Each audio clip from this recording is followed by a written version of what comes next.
Ladies and gentlemen, it's Thursday and football's on tonight. What is going on, ladies and gentlemen? Nathan here with you at Fantasy Daily. Super stoked to get this show going. Everybody, if you're joining me from yesterday, I'd like to say thank you. Thank you for returning to the show because yesterday I had some audio problems. My mic went out and I did not realize it until I had finished the show. Everything was already done. I had my whole day planned out, and then there was no audio in the video. So I uploaded a video, took 2 hours to do, and there was no audio. I asked my daughter if I could refilm the show later on that night, and she is 3 years old. She said absolutely not. So my daughter did not let me refilm the show. That's the reason I am here this morning so early, ready to give you a show, because I got two for you today. I got this one, and then I have my normal Thursday show. But this one I'm going to have to kind of rifle off because I have a lot to do today, and I want to make sure that I get all this information over to you guys, so we're going to chip away at it one piece at a time. Now, this show is going to be a day late.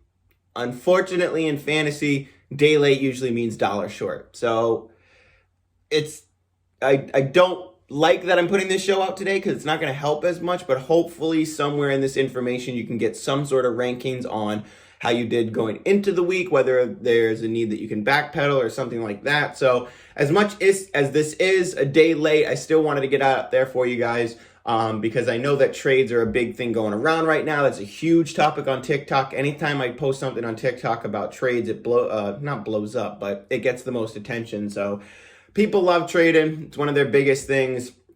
So before we get into this show, I just want to rifle off some players to drop real quick from the waiver show. So if these people were on your team, they were somebody that you dropped to get somebody else off the waiver wire, I think that was a good move. And if they're still on their team and you are looking at it saying, hey, I wish I could go get this guy from the waiver wire, then you probably can. So these are the names that I'm willing to drop going into week 4. That's Tyson Williams, Latavius Murray, Ronald Jones, Laviska Shenault, Mark Ingram, Quentin Cephas, Zach Pascal, Darius Slayton, Jalen Reagor, J.D. McKissic, Devontae Parker. So I know that was hard of a list. I'm going to go through it one more time a little bit slower, but Tyson Williams, Latavius Murray, the Baltimore backs, I'm out on them. Ronald Jones, clearly the backup to Leonard Fournette, also Tampa Bay's offense. Tom Brady's going to throw the ball. I don't want it. Laviska Shenault, clearly the third wide receiver on the board. Offense isn't doing great. I'm all set. Mark Ingram, clearly in a timeshare. It's a mess of running backs. I don't want it. Quentin Cephas, he's still good. You can play the game, but he's not putting up what you want for him, and I'm moving off of that. Zach Pascal, same thing. Michael Pittman's coming in. They're having back and forth over there. I don't want Zach Pascal on my roster. He's going to hurt me. Darius Slayton, he's out for an extended period of time. Also, you're probably going to see a couple other people slide in there. We'll talk about the wide receivers to watch after on the next show. Jalen Reagor, I'm willing to move. I like Jalen Reagor a lot. I do. But with Philadelphia's offense, the amount of questions that we have, Devonta Smith, I think is still the wide receiver to have over there. And I do think that Quez Watkins is better than what he's being played as. So I think Quez Watkins is going to get a little bit more time in. And if Jalen Reagor is, he was one of the harder names for me to drop, but if he's in the way, I could see it. I would rather have Emmanuel Sanders than Jalen Reagor. So I know Emmanuel Sanders, Tim Patrick, those are big pickup names this week. I'd rather have both of those guys than Jalen Reagor. J.D. McKissic, clearly a backup. I expect Antonio Gibson to get a lot in there, get a lot of work, a lot more work worked in. Jeez. Devontae Parker, Miami. We don't know what's going on over there. I think Jalen Waddle's the guy to have over there to roster. So I'm all set with Devontae Parker, willing to drop him for somebody like Emmanuel Sanders.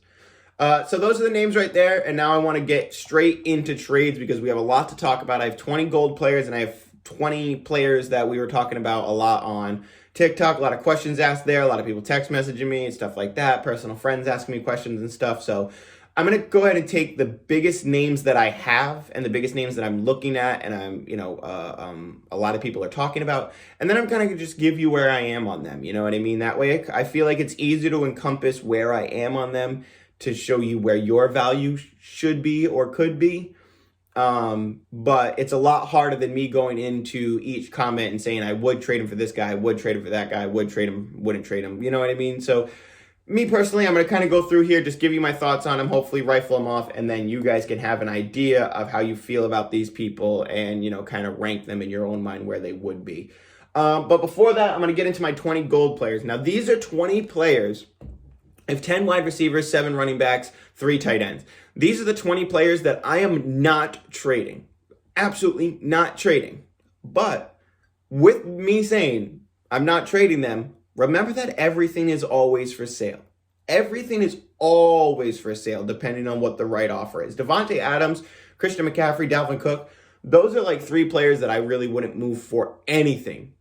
And yet, if you offered me Cooper Kupp and DeAndre Swift, it'd be hard for me to say no. You know what I mean? Like, nobody's making that offer, but I'm saying everything's always for sale. And there's leagues that do this. So while I'm on that topic, if you listen to something here, a lot of people did this to me on TikTok. Seems to be a trend on TikTok. But you'll say, oh, I trade this guy for this guy. Well, nobody's going to do that trade in my league. All right, guy, relax. Not everybody's playing in your league. Not every league is your league. And remember, I have to encompass every league when I'm talking about these things because they do happen. And people say, if you scroll through the comments, you'll see it. Somebody traded, Clyde Edwards-Helaire and got this guy and this guy. And you're like, why would anybody do that? Well, it happens. People get fleeced. People get taken advantage of, and it happens. So that's why I need to cover this in hopes that that person who's might get taken advantage of hears it and goes, oh, I should not do that. So here's my 20 players real quick. Remember that not every league is your league.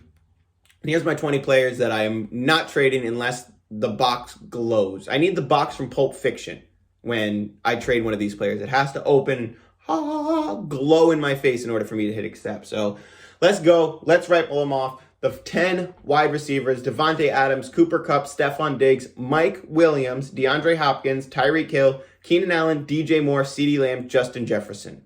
All right, real quick again. Devontae Adams, Cooper Kupp, Stephon Diggs, Mike Williams, DeAndre Hopkins, Tyreek Hill, Keenan Allen, DJ Moore, CeeDee Lamb, Justin Jefferson. Those are the 10 wide receivers I am not trading unless the box glows. Now, with that being said, there's names on this list that are on my list of 20 players that were the most talked about. So remember, if you hear me say I am willing to trade them, and I don't say right after it has to be a gold box offer, they go hand in hand. A lot of these players are gold box offers where if I'm moving them, it needs to be a great offer that I'm confident about. But I'm also willing to do that. It doesn't say, don't hear what I'm not saying. I'm not saying go out and get rid of them. They're not bad players. I'm saying if it's a good time to shop and a good time to capitalize, do it. Or if it's a time where it's hurting you and you can't afford the hurt anymore, move on from it. Get rid of it. That's where I am with Julio Jones. We have years of sample sizes with Julio Jones. So I put on my TikTok that Julio Jones, I wouldn't keep him because in the game where A.J. Brown was out, he didn't do what we expected. Everybody was, he left at halftime. Okay, all right, relax. He played 50% of snaps. He's been playing 75% of snaps, all right? And he put up like less than 10 points. This is a trend with Julio Jones. Injury or not, injury is part of his trend. So me as a fantasy analyst, self-proclaimed, and a fantasy manager in fantasy football, I'm looking at this going, Julio, this is you now. This is your trend now. This is what you do. So therefore, I'm not going to keep the top value opinion that a lot of people have. And if somebody has that top value opinion, if somebody in your league is one of those people who commented on my video going, you can't trade Julio Jones, he only had one bad game, go get that guy's running back 2 and wide receiver 2. Because if he's got Julio up there, let him keep Julio up there. I'm going to be the one who comes in, grabs his 2 accessory pieces that he doesn't think he needs, and that guy's going to fall out of playoffs while I run to the championship with his 2 consistent players. That's a big thing for me is consistency. So I know I'm getting a little bit off track, but I want to kind of outline that before it goes here, that these are indictments on talent. These are what I want for my fantasy team, what I think is consistency, what I think is reliability, and what gives me confidence when I plug it into my lineup going into the week. How many times can I set a lineup? I have like 8 leagues. All of my lineups, they need to be confidence plays where I put somebody in my lineup and I can walk away. So those are my top 10 gold wide receivers. Like I said, the box has to glow in order for me to accept it. Little sip time. So Now my running backs, the obvious one, Christian McCaffrey, Dalvin Cook. Next is Austin Eckler, Derrick Henry, Alvin Kamara, Aaron Jones, DeAndre Swift. Those are my 7. I'm not trading unless the box glows. Christian McCaffrey, Dalvin Cook, Austin Eckler, Derrick Henry, Alvin Kamara, Aaron Jones, DeAndre Swift. Not trading those unless the box glows, unless I absolutely love the offer. At tight end, Travis Kelce, Darren Waller, TJ Hawkinson. That's an easy list. I know you guys don't see Kittle on that list. It's because he ain't on there. Super inconsistent. I don't want that. So those are my 20 gold players. Before we get into the 20 names that I would talk about, the 20 names that you guys were really high on this week and talking to me about on whether or not we should move them, I also want to discuss what I call the rule of necessity. Now, the rule of necessity, for me, is a rule that I've lived on with fantasy football for a long time, whereas if somebody is necessary for a team's win, then somebody is going to be hyper-targeted, a lot of volume. Derrick Henry. Derrick Henry is vital for a Titans win. So if Derrick Henry is vital for a Titans win, then he's going to get a lot of work no matter what. See what I'm saying? So me personally, when it comes to a lot of players in the league, it's hard for me to show you the rule of necessity versus the consistency. You see what I'm saying? So I think I have a good example in trying to explain this, because this is a point that I've wanted to drive home on my show for a really long time, but I wasn't able to do so because I didn't have first of all, it wasn't in season, and second of all, I didn't have 2 players to compare it to, which now I do. Mike Williams and Chris Godwin. This is the best way for me to show you the rule of necessity, because these are both very good players. Now, if you asked me, would you rather have Mike Williams or Chris Godwin for the rest of the season? It's Mike Williams, and it's not close. I love Chris Godwin, but look at how many mouths he's got to feed on that team with Tom Brady. You got Godwin, you got Evans, you got AB. They like to use the running backs every now and then, even though they can't figure it out. They still pretend they can. Mike Williams, you got Austin Eckler, Keenan Allen. And that's it. And as you can see, Mike Williams has 8 red zone targets, 4 red zone touchdowns. Keenan Allen has 9 red zone targets, 1 red zone touchdown. That's the rule of necessity. So the rule of necessity, you guys will hear me bring up a lot. The rule of necessity for me is if that person is needed for a team's success, not on a given week, I mean overall, because given week, that can blow up in your face. Where like this week, Julio and A.J. Brown might be out. And you're like, oh, Chester Rogers. It might not be Chester Rogers. It might be the new Westbrook Hine guy. You know what I mean? You don't know that. But as far as people like Mike Williams, he is an absolute necessity piece on this team. DeAndre Hopkins, absolute necessity piece. Cooper Kupp, necessity piece. Devontae Adams, necessity piece. There's a reason all these players are so much higher up in my rankings than everybody else, because they are absolutely necessary and vital to a team's win. Tyreek Hill, necessity piece? Is he? I mean, yeah, they're 1-3. I get it. But Tyreek Hill can fall off and they could still win the game. So to me, he doesn't fall under the rule of necessity. He still has higher upside than 90% of the players in the league, but he could still have these off games. So I'm not panicking on Tyreek Hill, but I'm staying water, and everything is always for sale. So that's the rule of necessity. Remember that. Also, not every league is your league. So when you hear me give one of these takes, it might not work for you. It might not apply to you, but at the same time, remember that I'm trying to encompass an entire idea of round 1 player to cover every league format and every league size, because there's 8-mans, 10-mans, 12, 14, 16, there's even 4-man leagues. So, you know, I answer 4-man league questions on TikTok sometimes, and some guy will comment and be like, what kind of league is this? Relax, guy. Let people play and enjoy stuff. Goes to Christmas past. Enough. So getting right in, let's get right into the first name who I've been rambling about all show, and that's Julio Jones. Julio Jones is the big name. Biggest upset in my reactions on TikTok is when I said I would willing to trade Julio Jones after the down game. For me, the Julio Jones down game and coupled with the injury was the last straw for me. I was very low on Julio Jones going into the season. He had the one good week, the called back touchdown. I'm like, all right, we'll see what happens. And then again, when you just watch the game, they don't look as fluid as they should. Julio doesn't look like Julio from 2018 anymore. He didn't in the last year with Matt Ryan. So as much as I love Julio Jones, and he's, the golden child of us, in our early 20s, you know what I mean? He was the ultimate wide receiver in our early 20s. Not for nothing, I've been saying that's Davante Adams for 5-6 years while everybody was punching me in the face. But look at that, Davante Adams is still on top. This happens. These people fall off. And when it's time to say, I think they're falling off, it's easier to do it now than in 4 months when he already destroys your team. So me personally, I'm not getting rid of Julio Jones. I'm not saying get him off your team, he's useless. I'm saying I'm willing to shop him, and I'm willing to put him in a package if it's giving me something that I'm more confident about than a Julio Jones, who's clear boom or bust at this point. So he was my biggest upset. I'm definitely off of him. Like I said in one of my TikToks, he was 20% off of his normal snaps. With the injury, I just don't see it happening for him at that level this year. So I don't expect him to return to what people expect him to. He does, however, I will say for him, he does get the Jets in Jacksonville the next 2 weeks. So if he plays this weekend and he plays, you're going to play him against the Jets in Jacksonville.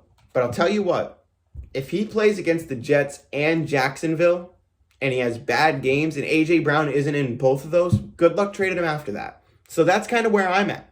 And I'm almost along the lines of, if I do trade him and he does have those big games, that's fine. I don't care, because I know that he's going to leave a dud on my team a couple more times this year. So if I do trade him and he goes off, that's fine.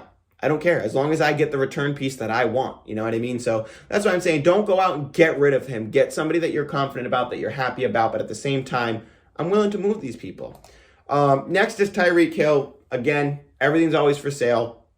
Don't freak out on me thinking, all right, you just want Tyreek Hill. It's not what I'm saying. It's not what I'm saying. I do want Tyreek Hill. I have Tyreek Hill in one league, and I'm not trading him right now. I'm willing to shop him. I've made a couple offers. They got declined, but I'm willing to shop him. And look at that. Even while I'm trading Tyreek Hill, people who know Tyreek Hill are still like, I don't know, man. I want to see. So you're on the ledge too. And I'm on the ledge of, I'm willing to make a change right now. And I get it. It might seem panicky, but panicky sometimes wins championship, and not panicky calculated. We have sample sizes large enough to look at Julio. We have sample sizes large enough to look at Tyreek. And while Tyreek Hill is not in the I'm off of class of Julio where he is, and I'm off of Julio, and I know he'll have good games, but I'm just not, I don't want him on my team. Tyreek Hill, much different story. He's bigger boom or bust, but due to his name, I'm willing to trade him, because what you can get in return for him is insane. And we've seen this before. We've seen this in many leagues. There's people out there who have been in many leagues where somebody gives up somebody like Tyreek Hill or a number one, and what they get in return is massive because somebody else grabbed onto the name. It's the only reason I said Tyreek Hill is because he had 2 down games, and a bunch of people are asking me, what do I do with him? All right. Well, if you're asking me what I would do to him, I'd shop him. I'd make 2 or 3 calculated offers that I really like. I'm confident about the return. I think they'll get accepted, and I'd make those offers. So those are the people who ask me what to do with Tyreek Hill. Everybody else freaking out saying, you can't trade Tyreek Hill. Once again, go see what those people will pay for Tyreek Hill. Because I don't get locked to name. I really don't romanticize fantasy football. I don't romanticize the players. I'm a huge fan of Davante Adams. I've never, ever wanted to trade him. There's been a couple offers that people have made me where I'm like, oh man, we might talk about that. And Davante Adams is one of my favorite players ever. So if I'm willing to trade one of my favorite players ever, who I paid up for to get in like the original dynasty, he was my first pick because I want Davante Adams over everybody else. I just want him on my team as a fan. So you can exploit things like that. You know what I mean? I remember one year, one guy drafted Davante Adams at the 7th pick knowing I had the 8th pick. And guess who went and paid for Davante Adams? It was me. These things can't happen. So if they do happen, it's important to take advantage of them. So that's why I bring these things up. So what you paid for Hill, also, wide receiver 1, you probably got him in the 1st or 2nd round. So you're hurting at wide receiver, you're hurting at running back, something like that. It makes sense to move on those guys. You know what I mean? So next up, George Kittle. I'm looking at George Kittle. He's super unreliable. He's super inconsistent. I know he had a good week. Was it? Yeah, I think it was last week, either that or the week before. He had like an 18-point week. But he's got amazing upside. But if I could get a streamer like Logan Thomas and a wide receiver or a running back in exchange for George Kittle, I'd do it because he's super inconsistent. He hasn't played a healthy season. I traded George Kittle away in my dynasty league last year and never looked back. So it's difficult for me to say that I want to keep Kittle in a, redraft league. Excuse me. Oh, wow. So obviously, me personally, I'm not just giving away George Kittle, but at the same time, I'm willing to shop him. I'm willing to give him to a team who has a streamer that I like Logan Thomas, and hopefully score a running back or a wide receiver that I'm confident in off of him as well. Next is Clyde Edwards-Helaire. I'm super out on Clyde Edwards-Helaire. One of the big things that people are asking me this week is if they would trade Clyde Edwards-Helaire for David Montgomery. I would do that in a heartbeat. I don't want Clyde. Remember, Clyde Edwards-Helaire has never, ever gone over 21 points in fantasy football. That's a big number. 21 points. DeAndre Swift already did that this year. How, Clyde? How on that team have you never gone over 21 points in fantasy football? That's ridiculous. And I mean 21 fantasy points. 21 fantasy points. Never, ever, ever, ever. So I'm off. I'm off of Clyde. He had that one game. I'm good now. Bye. If he didn't have that touchdown, it would have been an awful game. So he's absolutely touchdown or bust. I'm willing to get rid of him. I don't want him on my team. I would trade him for David Montgomery. So let's talk about David Montgomery. I think he has a better chance with Fields down the stretch. I know a lot of people are off of him, but let's talk about Chicago this weekend with Justin Fields against Cleveland. They had 30 offensive snaps, just under 30 offensive snaps. I believe it was exactly 28. Montgomery had 14 opportunities. He was 50% of the team's work share. I want David Montgomery, man. As much as he had down weeks, I would definitely still go get him. Calvin Ridley, he's a tough one because I don't think that you're going to get the value for Calvin Ridley that you should. If you're tired of waiting around for Calvin Ridley and somebody is willing to give you a good offer for him, I could see that. But I want to wait and see because I do believe that there's a reality where Kyle Pitts gets more involved, and that's where it opens up Calvin Ridley. Because I feel like right now the team just has Calvin Ridley. Like they can't figure out anything else except Calvin Ridley. So I want to wait because his targets are still there. Keenan Allen and Ridley are like tied with red zone targets and touchdowns. I think it's 8-1. 8 targets, 1 touchdown. So as much as we're looking at Ridley going, come on, man. Last year was the touchdowns for him. So I want to wait on Ridley. If the offer is too good to be true, if it's a golden box offer in your inbox for trades, I get it, but I still kind of want to wait on Ridley. So if you're willing to move on Ridley, go ahead and do it. And if you're good at wide receiver, but it has to be a good offer for me to move on to it. So next is Damian Harris. This was a question that I got a lot. What do I do with Damian Harris? There's not much value here for me. I really don't think there's a ton of value. And I actually also have James Robinson on this list that I'll put in the same exact category. I don't think you have much value here for James Robinson and Damian Harris. So you're likely getting stuck keeping them. And your best bet is putting them in a package with another player and then trying to trade them off for something and move up a couple spots in a wide receiver or running back ranking. So me personally, I'm kind of off of Damian Harris and James Robinson. Antonio Gibson, I have a lot of Antonio Gibson confidence going forward. We saw that J.D. McKissic has taken a clear backseat. Antonio Gibson is the clear one, and it's between Terry McLaurin, him, and Logan Thomas. There's nothing else on that team that Taylor Heinicke's going to. And Washington has yet to unlock Antonio Gibson's full passing potential. Antonio Gibson was a wide receiver converted to running back from college, and he was an insane wide receiver. He was really good in college. So I think there's a lot more coming for Antonio Gibson. Next up is Aaron Jones. He was in my comments quite a bit, and very simply, I am only trading Aaron Jones if I am for sure moving up at running back. So if I'm going up from Aaron Jones, let me just check my rankings real quick, or actually I have it on my doc. I have Aaron Jones. I have Alvin Kamara, Derrick Henry, Austin Eckler, Dalvin Cook, Christian McCaffrey above Aaron Jones. Those are the only people I'm trading Aaron Jones for. I mean, if I can get a Mike Williams and a DeAndre Swift and a really good wide receiver, then yeah, that's what I'll do for Aaron Jones. But in order for me to trade Aaron Jones, I have to move up in running back. So next is Tyler Lockett. A lot of people were talking about this. If you can go get Tyler Lockett because people are kind of down on him, I absolutely would. So I feel like over the years, Tyler Lockett has been the ultimate package piece. He's been the ultimate, combo. Here, I'll give you this guy and Tyler Lockett for whatever. So Me personally, I want to hang on to Lockett. He has such a solid floor and such a high ceiling. His ability to go 30, 40 points on any given week is really high. So me personally, I'd like to hang on to Lockett, and if you can go get him, definitely go get him. Jamar Chase, same category. I am not trading Jamar Chase away. He is really a wait-and-see guy for me, and I know a lot of people are saying out there you need to cash on him right now. I'm super against that. Me personally, I think you do not trade away Jamar Chase at all. You wait and see, and if anything, I'm trying to go get Jamar Chase. My cousin is the Jamar Chase manager in our league, and I will not leave him alone. I keep asking him what he wants, and he's like, I'm not trading him. Stop it. Kyle Pitts, this is kind of going to go along with my Calvin Ridley argument with, I want to see what happens. I really feel like there's a chance that both of them could really show up and beef up throughout the year, and I don't want to move off of them before that happens. So they're two definitely wait and see guys for me. I think Pitts is somebody that they need to get involved, and his current trade value isn't going to be close to what he will be later on. Jonathan Taylor, still high on him, still a go-get target for me.